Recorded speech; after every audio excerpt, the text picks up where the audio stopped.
And thank you for attending my capstone presentation on herbicide alternative programs, efficacy and funding pathways. Today, I'll talk about the HAP data I collected as a forest vegetation management strategy during my internship with Interfor.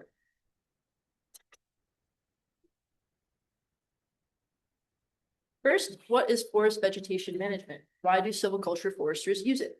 FVM is a methodology of applied prescriptions to control the desired forest composition to meet block management objectives. Silviculture managers are required to adhere to OMNR compositional standards on crown forests, and some techniques to achieve this in boreal forests are site prep, which exposes mineral soil to increase tree establishment. Planting and seeding directly places trees in the ground. Tending treatments help to remove and control competition, and thinning blocks can increase wood fiber production in trees that are released. Herbicide is a common tool in the silvicultural toolkit used in Ontario boreal forests to control competition and enable crop tree release. While studies have shown glyphosate is not a known carcinogen, herbicide use on crown forests is socially contentious and politically unfavorable. So what's the thread? Why are we here? Why is this important? There is increasing public pressure to ban herbicide use in Ontario. There are more and more protests all the time. If that happens, are SFL holders adequately prepared? And what can replace herbicide use to control desired forest composition? Are manual tending treatments effective? If so, there's an opportunity to expand the herbicide alternative program, but manual tending is a more intensive and expensive treatment. How can we fund these programs at the commercial scale of an operations forest? In the face of an herbicide ban, what solutions are available? SFL holders can look at strategies Quebec has implemented since their ban in 2001 to supplement manual tending. Furthermore, local forest management corporations provide a new lens in which the potential to retain stumpage within the forest can generate local economic development and fund more expensive FBM treatments. So let's refocus to the specifics of this study. I worked with my lovely coworker, Mateo, and while I cooked every meal, my coworker would pick up any and all snakes and rescued many a turtle from logging roads. And we worked together to collect data for the HAP program on the Pineland Forest. We collected data from blocks that had received HAP treatments. 5 blocks spanning 99 hectares have been bladed for their site prep, meaning that a D8 dozer trenched and prepped the soil while removing deciduous woody competition, while removing the stumps with deciduous woody competition. 3 blocks spanning 121 hectares have been treated with a brush saw, in which a manual operator manually cut deciduous woody competition within the vicinity of a crop tree. My research question focuses on the comparison of performance between bladed and brushed treatments in order to find out which treatment was more effective. Bladed blocks, as pictured here, were site prepped in December 2023 and January 2024, and subsequently planted in the summer of 2024. You can see in the upper photo, the dozer prepping the land, the result of the prepped land below, and this is a photo from when we collected data this summer. Brush blocks were planted in 2018 and treated in July of 2024. You can see in the image with my logging boot a pin cherry that had been cut and the new shoots were sprouting, and the other image shows the same pin cherry in the foreground with the jack pine released in the background. We collected data via the plot method, plotting our collection points randomly on events and maps before we reached the site. We collected 1 data point per hectare, and plots were spaced at least 100 meters apart. We walked to each plot, placed our shovel affixed with our 3.99 meter plot cord in the ground, and collected data on all of the species that fell within the plot cord's reach, roughly 50 square meters. Here's a visual of our data sheets. We counted every species that we saw within a plot. We counted crop trees individually and by 5s for deciduous woody competition. We then visually identified a crop tree that was representative of the average crop tree height in the plot, used our tape measures and took a recording, and we did the same for deciduous woody competition. When cleaning up the data, I added a separate column called height difference, in which the average competition tree height is subtracted from the crop tree height. This was done to relativize the age and the corresponding height differences between bladed and brushed blocks for statistical analysis. I analyzed my data in our studio. I tested height difference using the Shapiro-Wilk test and found my data to be normal. I conducted a 2-sample t-test to identify statistical significance for height difference between treatment types. Poplar abundance between treatments was found to not be normal, and a Wilcoxon ransom test was used to analyze statistical significance between poplar count and treatment type. I scaled my data for multivariate analysis, conducting a PCA on treatment effect of species composition and height structures for bladed and brushed blocks. I ran a Permanova to identify the degree of the effect and the statistical significance of the multivariate analysis. And I used a beta-disper test to qualify my Permanova results. My results on mean height difference between crop and competition trees and treatment type show that there is a highly statistical significant difference between treatments and its effects on height difference, which is captured in the visual. Bladed blocks produced a negative difference, indicating crop tree suppression, while brushed blocks produced a positive difference, expressing crop tree release. These two standard error bars show the average height advantage of crop trees. Positive means crop trees are taller, negative means competition is taller. And the error bars indicate the certainty about those averages. And brushing consistently puts crop trees above their competition, while blading does not. This was visually evident in the blocks when we collected data. As you can see in the photo on my left, my coworker is searching through the competition on a bladed block to find the crop trees in our plot. Brush blocks, on the other hand, typically had crop trees that had achieved primary crown position. And it's worth noting here that Interfor would interpret the data that we collected to analyze the relative crown position of crop trees and their competition to determine if further treatment was needed and ensure proper stalking density and evenness across the block. I wanted to examine species density by treatment type, and after visualizing the data in box plots, Poplar had visually expressed a difference between presence between bladed and brush blocks. As poplar is a primary competitor in boreal forests, it was worth exploring this relationship further.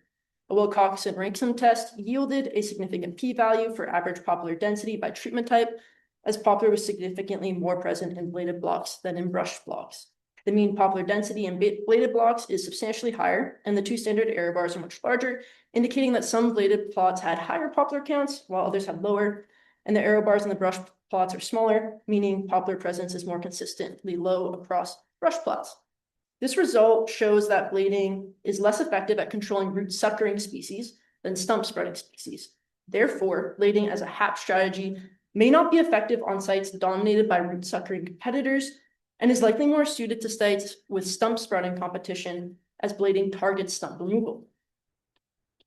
My PCA analysis visualizes how species composition and stand structure differ between treatments. It compresses many variables into two axes to express overall patterns.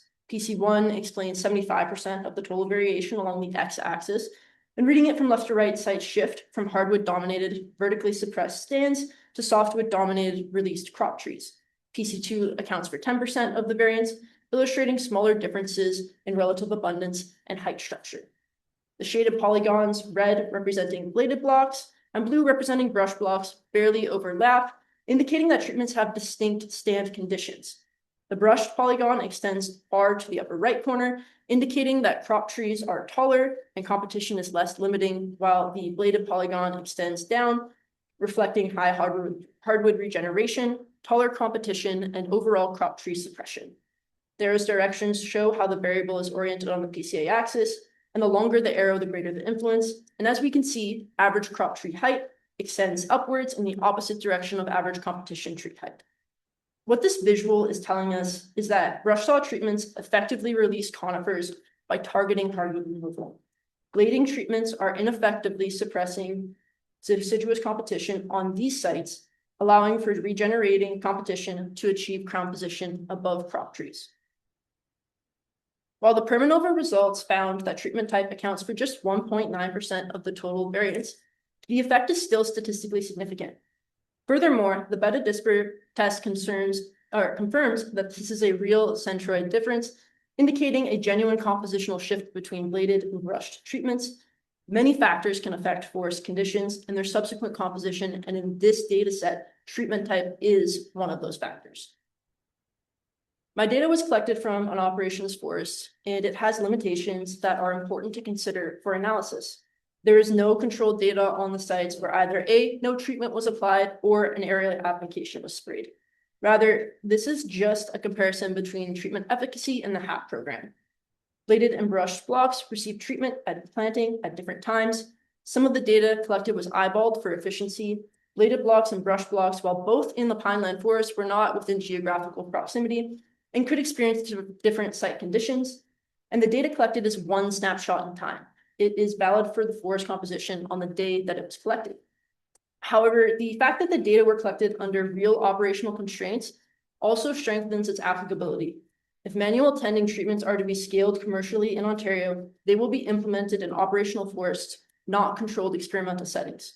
As such, while this data set is imperfect, it captures the types of variability, logistical challenges, and on-the-ground conditions that foresters actually face, making the findings directly relevant to operations forestry in the boreal. Overall, the takeaways from the data show that brushsaw treatments were more effective at reducing deciduous woody competition and enabling crop tree release. Bladed blocks express denser and taller hardwood competition. When silvicultural budgets are limited, it is a more worthwhile investment of time and money to fund brushsaw treatments. Boreal forests are characterized by gap-based disturbances. Harvesting and site prep are two major disturbances that can stimulate native boreal hardwood regeneration. And brushsaw treatments facilitate targeted crop tree release through direct competition removal. Quebec's crown forests have been herbicide-free since 2001, and it's worth exploring how some of their vegetation management strategies can be applied in Ontario's boreal forests. And a general rundown of their best practices include implementing site-specific vegetation management protocols. It's not just enough to perform one treatment, rather a prescription of treatments must be made according to site factors. Decreasing the time between harvesting and planting limits the window for competition to regenerate in the absence of crop trees present, and it's ideal to harvest in the spring, site prep in the fall, and then plant in the following spring. On sites with high competition, planting larger seedling plugs provides an immediate advantage to crop trees. One should monitor planted sites and tend to them as soon as competition emerges and as often as needed, and pre-commercial thinning can increase wood fiber production. All of these strategies are intensive and highly expensive. Brushsaw treatments alone for Interfor's HAP program are 5.85 times the cost of an aerial tending treatment. Quebec funds all of their silvicultural activities, removing the financial burden from industry partners as the province views it as an economic investment in small, remote areas. While these best practices are useful and they're applicable in Ontario's boreal forests, how can the province make them commercially feasible? One pathway is to look at the Temagami and the Pick Forest, which are under alternative SFL tenure, known as local forest management corporations. LFMCs were established in 2011 by the province of Ontario in response to the economic crisis in 2008 and subsequent bankruptcy of forest industry partners. LFMCs are still in their early days, and they're an experiment to test the idea of bringing timber to an open market and activating local economies. Critically, LFMC tenures allow stumpage to be set and retained within the forest and spent at the board's discretion to stimulate economic local economies. In traditional SFLs, stumpage is collected across forest units into a centralized forestry renewals trust that license holders can then apply to for silvicultural funding. In LFMCs, the stumpage equivalent could be accessed directly to pay for silviculture treatments, like expensive and intensive forest vegetation management treatments, which could promote a market for more contractors and create more work in remote communities. Manual tending can be an effective forest vegetation management strategy in Ontario boreal forests, and brushsaw is an impactful prescription. It's best used in conjunction with a targeted FVM methodology and will benefit from a sped up harvest planting timeline. Funding pathways need to be explored in the event of an herbicide ban if the OMNR intends for SFL holders to meet the same forest composition standards currently in place. The precedent that LFMCs set to enable stumpage retention and spending at the board's discretion is one such way to stimulate local economic development through manual forest vegetation management practices. Thank you so much for your attention, and I welcome any questions.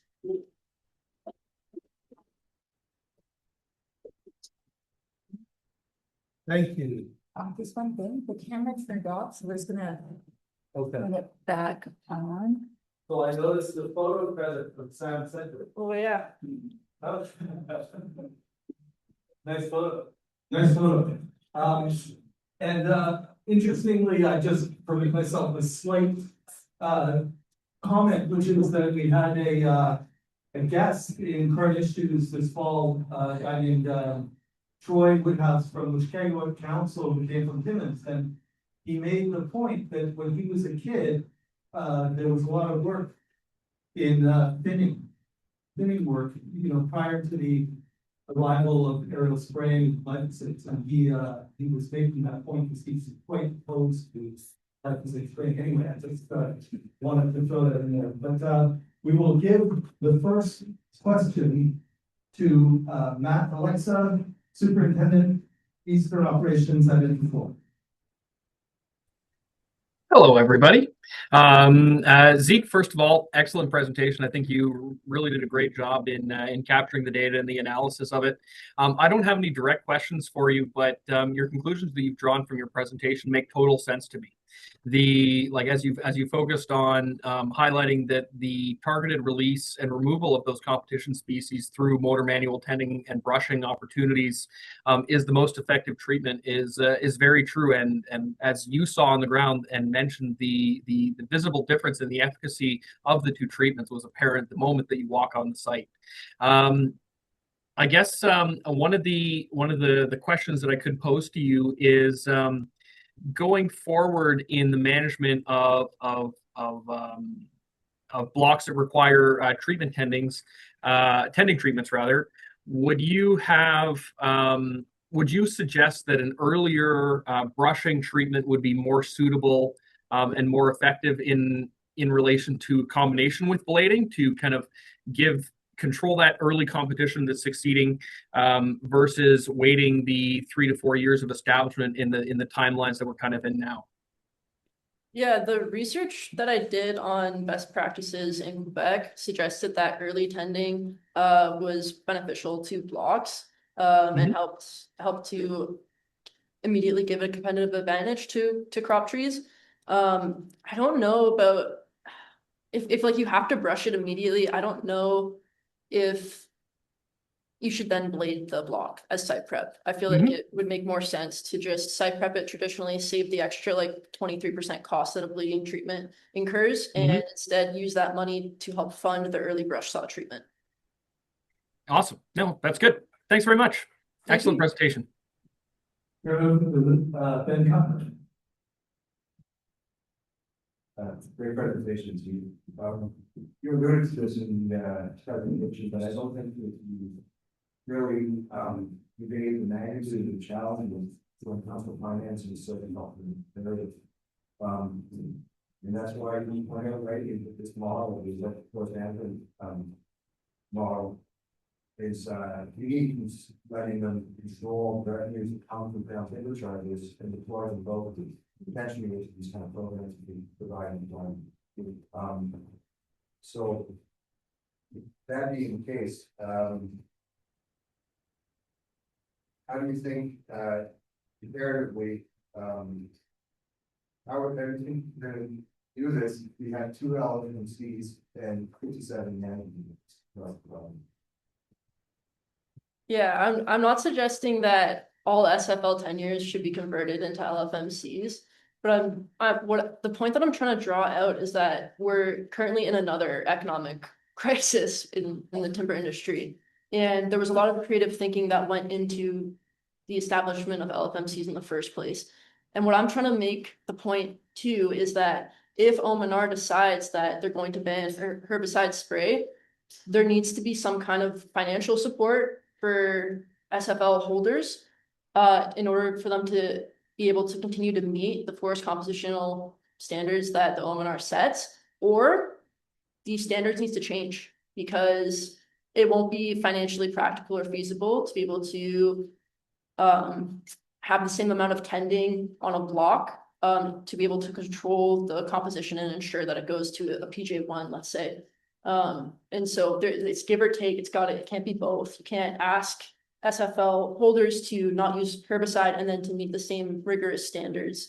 It's just not practical. And so I think that the LFMC tenureship provides a really interesting model and an example of that creative thinking. And I think the other thing that it does is it really allows there to be an economic investment into these small communities. $2 million in a small town is a massive impact. $2 million that gets sent to Ottawa, it's a drop in the bucket.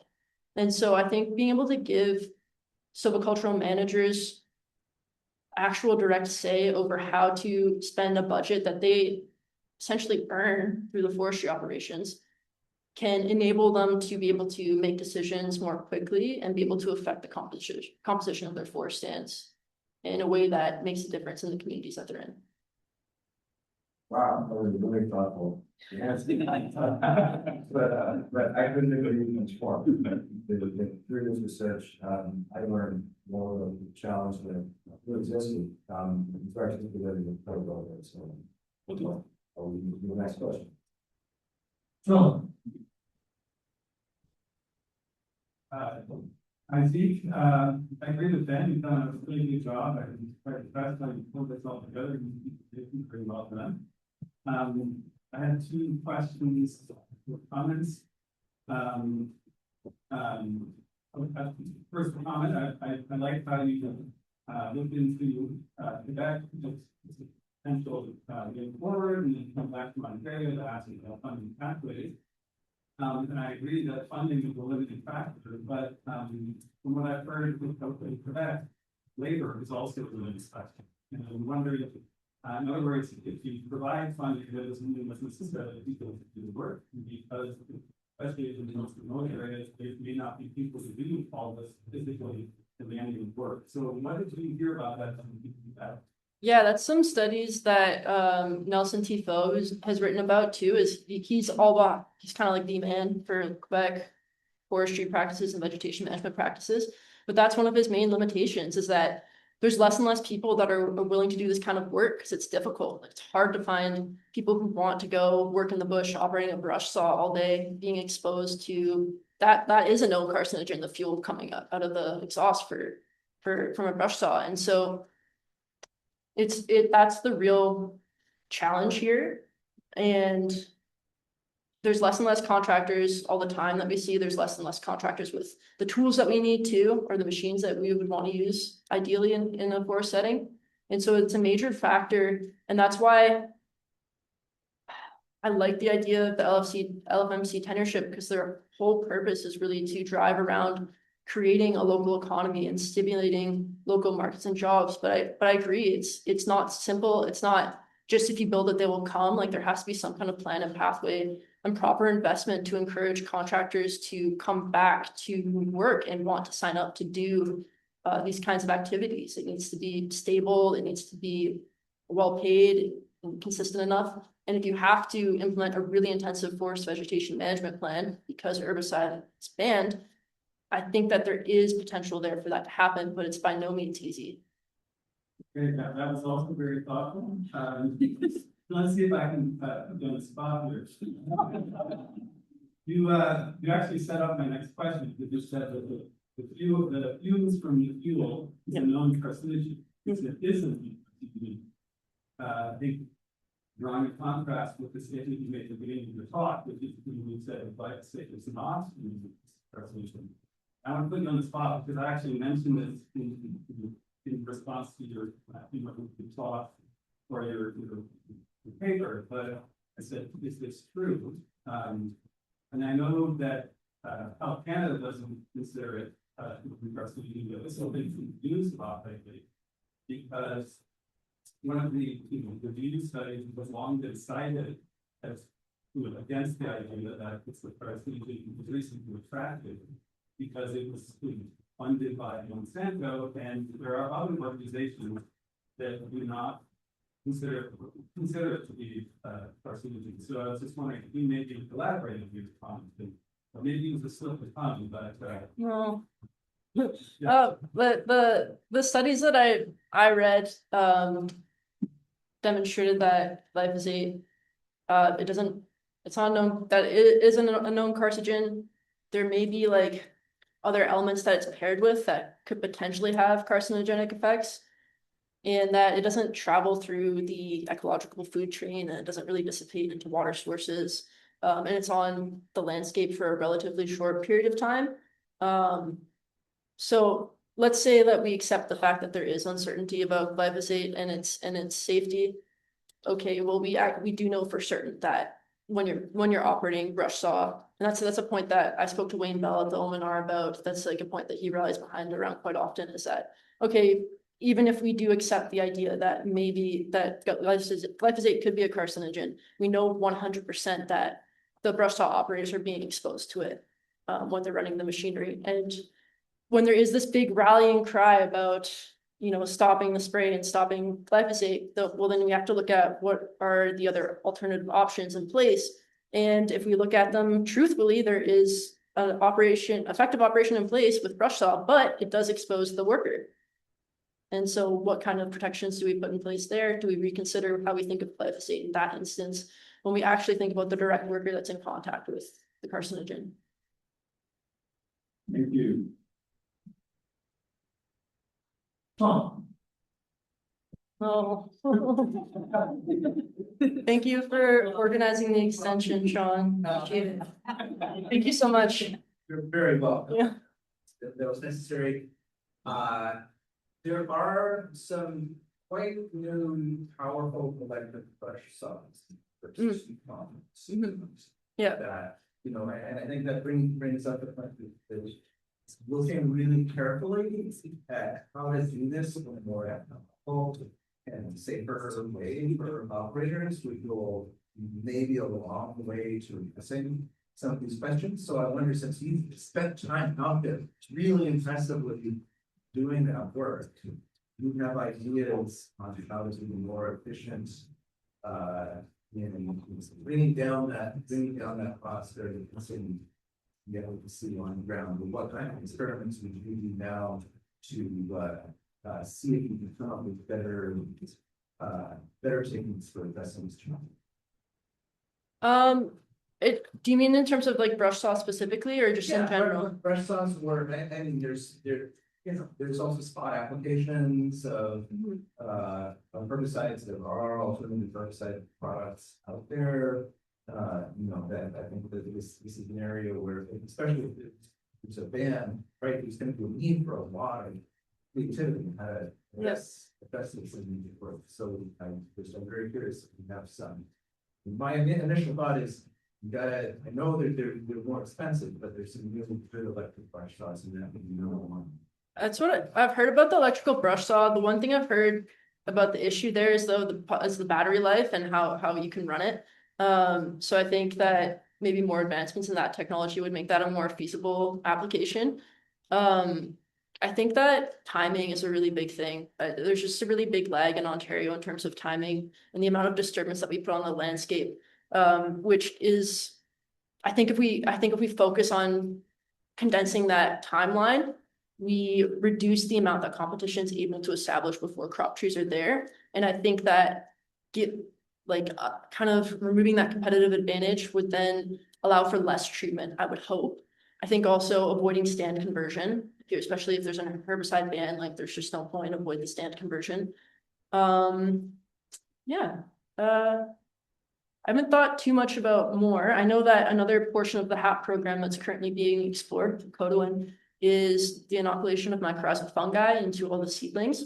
And there's hope that that inoculation will help to enable crop trees to establish quicker and grow quicker and therefore reduce the need for tending. But that is a very new initiative. I think it just started in 2024. And so the results of that are yet to be seen. What about embracing arborists? What about? we can try. Thank you, Zeke. I think we're done. All right.